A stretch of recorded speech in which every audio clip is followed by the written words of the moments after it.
इचलकरंजी विक्रमनगर येथील माचरे गल्ली परिसरात सुरू असलेल्या ड्रेनेजच्या कामाच्या निकृष्ट दर्जाविरोधात संतप्त नागरिकांनी गुरुवारी महापौर उदय धातुंडे यांची भेट घेऊन तीव्र नाराजी व्यक्त केली। संबंधित ठेकेदार आणि कर्मचाऱ्यांकडून कामात हलगर्जीपणा होत असून वारंवार पाठपुरावा करूनही केवळ 4 दिवस थांबा असे सांगून वेळ काढूपणा केला जात असल्याचा आरोप नागरिकांनी केला।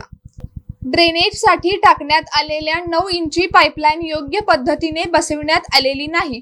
उलट कर्मचाऱ्यांनी पाईपमध्ये सुमारे 3 इंच काँक्रीट टाकल्याने सांडपाण्याचा प्रवाह आढळला जात आहे। परिणामी सांडपाणी घरांमध्ये परत शिरत असून परिसरातील नागरिकांसह लहान मुलांच्या आरोग्याचा गंभीर प्रश्न निर्माण झाला आहे।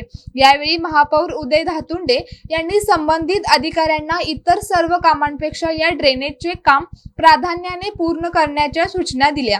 तसेच निकृष्ट दर्जाचे काम सहन केले जाणार नसल्याचे स्पष्ट करत तातडीने समस्या मार्गी लावण्याचे निर्देश दिले।